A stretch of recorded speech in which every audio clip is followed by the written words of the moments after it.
आप सभी को नमस्कार। जय श्री राम। सार्थक government job point YouTube channel आप सभी लोगों का हार्दिक स्वागत करता है।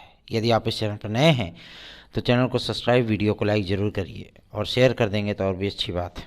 सार्थक government job point YouTube channel आप सभी भाई बहनों के लिए हमेशा ही सतत रूप से प्रयासरत रहा है और उसी का ये परिणाम है कि आप लोगों को कुछ एडवांटेज दिख रहे हैं। और जहाँ तक कि सवाल है आपकी तमाम अपडेट्स का, तमाम समस्याओं के निराकरण का, तो उसके लिए भी प्रयास किए जा रहे हैं और बहुत जल्दी ही इस पे हम लोगों को सफलता प्राप्त होगी।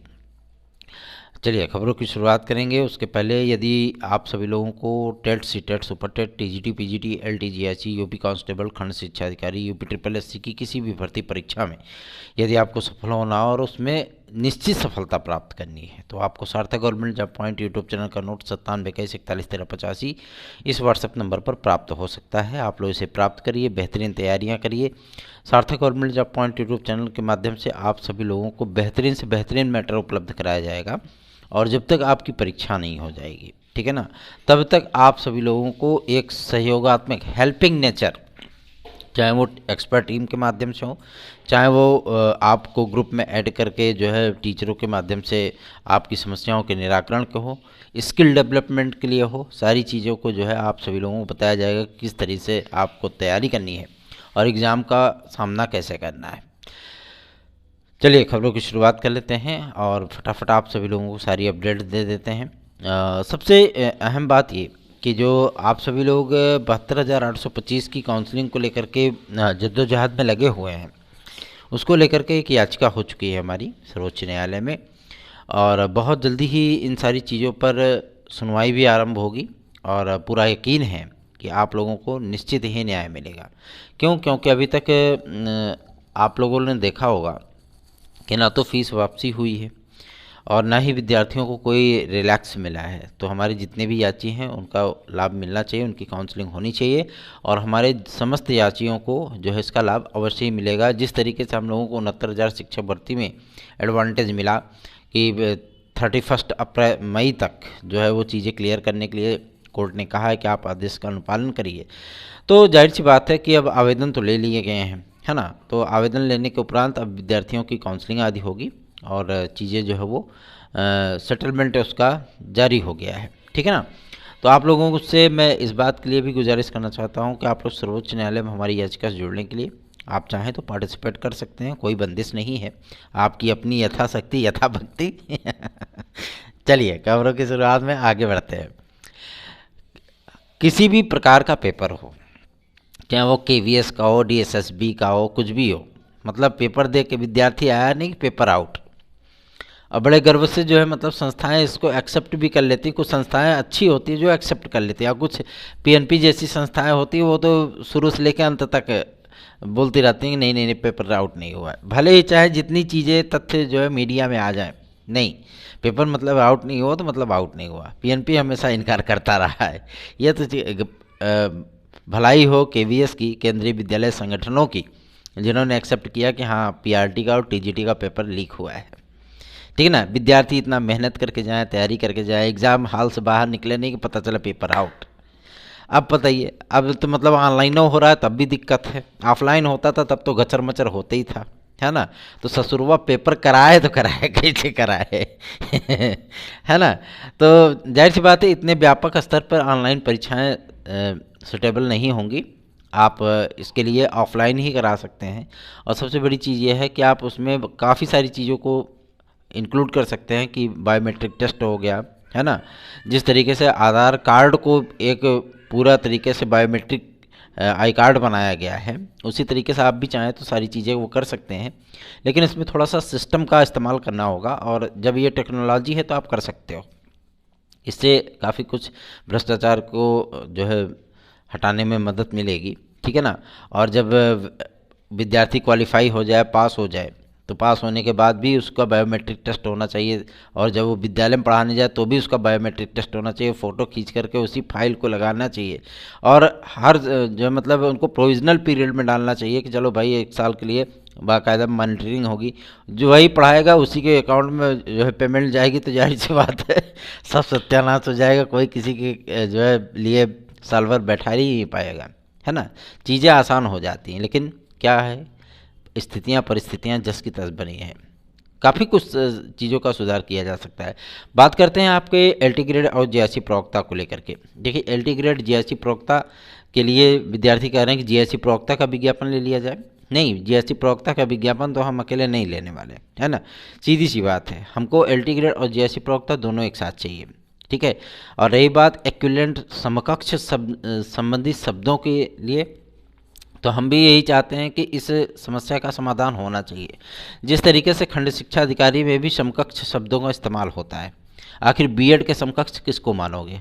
डीएलएड बीटीसी को, डीएड को, विशिष्ट बीएड को, है ना, इन्हीं सबको माना जाएगा, बाकी तो और किसी को माना नहीं जा सकता।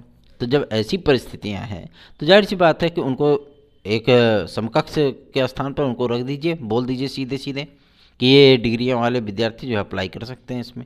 ऐसे ही आप एलटी ग्रेड में कर लो, क्या ज़रूरत है जो है दुनियादारी की, है ना, कि परास्नातक या उसके समकक्ष, परास्नातक के समकक्ष क्या माना जाएगा, है ना, और क्या बोलते हैं स्नातक या उसके समकक्ष, स्नातक में क्या क्या आप स्नातक मान रहे हो? बीटेक वालों को भी स्नातक में गिना जाता है। आपने बहुत बार देखा होगा बीटीसी में बीटेक वाले विद्यार्थी भी अप्लाई करते हैं, एमबीए वाले, बीबीए वाले भी अप्लाई कर देते हैं, है ना। तो जाहिर सी बात है ये सारी चीज़ें जो है संस्थाओं को सोचनी है और इस तथ्य का निराकरण उनको 25 फरवरी तक करना है, ठीक है ना। जो ये समकक्ष का मुद्दा है, ये मुद्दा पूरी तरीके से समाप्त होना चाहिए और विद्यार्थियों को ये पता होना चाहिए कि वो अप्लाई कर सकते हैं अथवा नहीं कर सकते हैं। चीज़ें क्लियर हो जाएंगी तो बहुत आसानी होगी, है ना। और आप लोग इस बात को लेकर के चिंता बिल्कुल मत करिए कि नए आयोग के माध्यम से आपकी एलटी ग्रेड और जीआईसी प्रवक्ता होगी। जी नहीं, एलटी ग्रेड जीआईसी प्रवक्ता आप सभी लोगों की नए आयोग के माध्यम से हो, इसके पहले हम लोग यूपीपीएससी का ही पेस्ट टाइट करेंगे, चाहे वो शासन के माध्यम से हो, चाहे वो चीज़ें जो है मतलब लोक सेवा आयोग के माध्यम से हो। निश्चिंत होकर के आप सभी लोग अपनी प्रिपरेशन करते रहिए, डेडिकेटेड रहिए, मोटिवेटेड रहिए, क्योंकि यही दो ऐसे स्तंभ हैं जो आप सभी लोगों को सफलता अर्जित कराने में बहुत हेल्प करने वाले हैं, है ना। चलिए आगे बढ़ेंगे, अब बात करेंगे आपके वेटिंग लिस्ट की। देखिए, वेटिंग लिस्ट आपका पूरी तरीके से बनके तैयार है, लेकिन चूंकि अभी इसलिए नहीं जारी इसको कर पाए थे क्योंकि इसमें एक विवाद की स्थितियाँ ये हैं कि समकक्ष का मुद्दा आपका उसमें भी चला गया था, किसमें, आपके एसएसटी में भी था, है ना। उसमें भी विवादों की स्थितियाँ थी, बहुत दिन तक विद्यार्थी नियुक्ति आदि को लेकर के परेशान थे कि हमारी नियुक्तियाँ हो जाएं। बाद में चलिए ठीक है, उनका मैटर सॉल्व हुआ।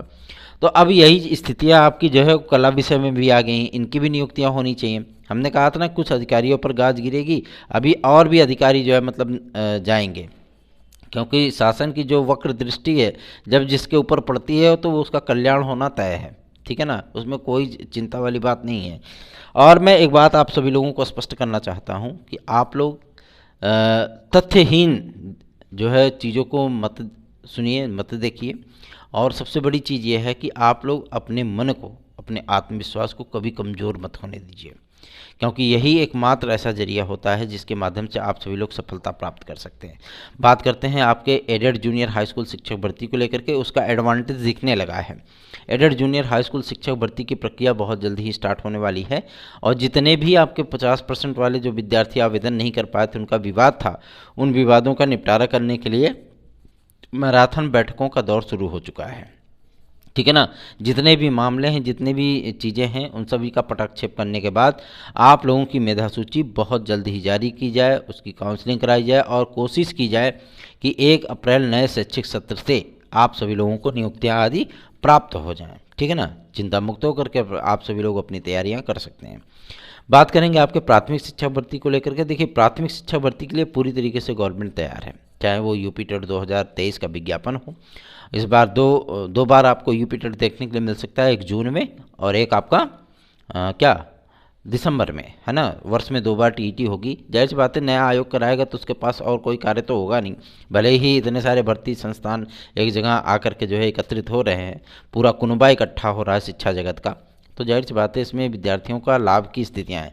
लेकिन कुछ लोग कह रहे हैं नहीं कि मतलब इसका एडवांटेज ये होगा कि मतलब चीज़ें लेट लपेट में जाएंगी। जी नहीं, बिल्कुल नहीं जाएंगी। सारी चीज़ों को आप लोग खुद ही जानते रहेंगे कि हाँ फलाना तारीख का विज्ञापन जारी होगा, इतने पदों पर जारी होगा, इस तारीख को परीक्षा होगी और इस तारीख को हमारा परिणाम जारी होगा। तो सारी चीज़ें आपको खुद ब खुद 6 महीने पहले ही पता होंगी, तो आप उसके अकॉर्डिंग तैयारी कर सकते हो। ठीक है ना, चीज़ें स्पष्ट रहेंगी तो जाहिर सी बात है विद्यार्थियों के मन में किसी प्रकार की कोई आशंका नहीं रहेगी। आज तो स्थितियां ये होती हैं कि आपको ये भी नहीं पता होता कि यूपी टेट का विज्ञापन कब आएगा। अधिकारी कुछ बोलते हैं, शासन कुछ कहता है, कार्यालय कुछ बोलता है, कोर्ट कुछ कहता है, तो किसकी मानी जाए, है ना। और रही बात सर्वोच्च न्यायालय में बीएड बनाम बीटीसी के केस के फाइनल डिसीजन की, उसका आर्डर कब पब्लिश हो रहा है, मैं आप सभी लोगों को बता दूं इसका आर्डर बहुत जल्दी ही आने वाला है और 20 तारीख से लेकर के 23 तारीख के बीच में इसका रिव्यू होगा। ठीक है ना, पूरा रिव्यू होने के बाद चूँकि आदेश आप सभी लोगों का 2 लैंग्वेजेस में आने वाला है, एक हिंदी में और एक आपका इंग्लिश में। ठीक है, इंग्लिश चूँकि न्यायालयी भाषा है ना, तो इसमें भी चीज़ें हैं और इस बार आपका हिंदी में भी टाइपिंग हो रही, तो इसमें थोड़ा सा वक्त लग रहा है। हाँ, लेकिन इतनी चीज़ें क्लियर हैं कि आप लोगों को बहुत जल्दी ये डिसीजन देखने के लिए मिलने वाला है। ठीक है ना, और चिंता मुक्त होकर के आप सभी लोग अपनी तैयारियां करिए। सबसे बड़ी और अहम अपडेट है आपके टीजीटी पीजीटी के नए विज्ञापन को लेकर के, क्योंकि तदस्थ शिक्षकों का मामला हमेशा से ही विद्यार्थियों के मन में घर कर रहता है और ये सभी लोग जानते हैं कि मतलब इतने सारे पदों का रिक्त होना और इतने सारे तदस्थ शिक्षकों का जो है मतलब मिली भगत से जो है शासन की तरफ से वो चीज़ें करना, क्या ये मुद्दा सभी लोग भूल चुके हैं? जी नहीं, हमें अभी भी याद है और निश्चिंत होकर के आप सभी लोग अपनी तैयारियां करिए। 2023 का जो विज्ञापन आने वाला है ना, ये विज्ञापन आप सभी लोगों को माध्यमिक शिक्षा इतिहास का सबसे बड़ा विज्ञापन देखने के लिए मिलने वाला है। टीजीटी पीजीटी के लगभग 24,000 पदों पर आप सभी लोगों को एक बड़ी वैकेंसी देखने के लिए मिलेगी। उसके बाद क्या होगा कि आप लोग जो मतलब इतने सारे पदों का जब विज्ञापन आएगा तो जाहिर सी बात है कि स्थितियां जो है जस की तस हो जाएंगी। क्यों? क्योंकि आप लोग आवेदन करेंगे, इसमें इतने ढेर सारे आवेदन होंगे, तकरीबन 20 लाख तक आवेदन होंगे। उसके बाद जो है आप लोगों को परिवर्तन के साथ एग्ज़ाम देने के लिए मिलेगा और फिर जितने टीचर रिटायर होते रहेंगे उन सभी का अध्याचन आता रहेगा। उसको भेजने की और जिला विद्यालय निरीक्षकों से जो है मतलब पत्र आदि जारी करने की स्थिति नहीं होगी।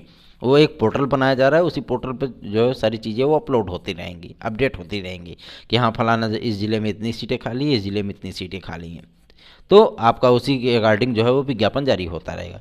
बहुत सोच समझ करके गवर्नमेंट ने नए आयोग का गठन करने का फैसला लिया है, चूँकि अब इसकी अधिसूचना भी जारी हो चुकी है, पूरा प्रारूप जारी हो चुका है और किस तरीके से इसको जो है मैनेज किया जाएगा, किस तरीके से इसका गठन किया जाएगा, वो शासन ने पूरी नियमावली को मंजूरी भी दे दी है। बात करेंगे आपके यूपी कांस्टेबल के नए विज्ञापन को लेकर के, तो हमने कहा था ना कि निविदाओं के चयनित और उसके फर्मों के चयन की प्रक्रिया जो है आरंभ हो चुकी है और इसी चीज़ को लेकर के अभी ये कंप्यूटर सहायक की एक भर्ती होने वाली है, उसमें भी चीज़ें आप लोगों को वही चीज़ें देखने के लिए मिल रही हैं। ठीक है ना, और ऑनलाइन प्रोसेस पे एग्ज़ाम कराने की तैयारी है पुलिस प्रोन्नति बोर्ड की भी, तो जाहिर सी बात है कुछ प्रक्रियाएं जो है उनको बदलनी पड़ेंगी, लेकिन आप लोग चिंता मुक्त हो जाइए। आप लोगों को बहुत जल्दी ही यूपी कांस्टेबल का 30,000 पदों का विज्ञापन देखने के लिए मिल सकता है। अब बात करेंगे आपके सबसे महत्वपूर्ण मुद्दे पर कि जो कि टीजीटी पीजीटी के 2022 के एग्ज़ाम को लेकर के है। कुछ लोग बोल रहे हैं कि आप लोगों की परीक्षा अगस्त सितंबर में होगी, है ना, बोल रहे हैं ना, और कुछ लोग बोल रहे हैं कि परीक्षा आपकी जो है वो अक्टूबर नवंबर तक जाएगी।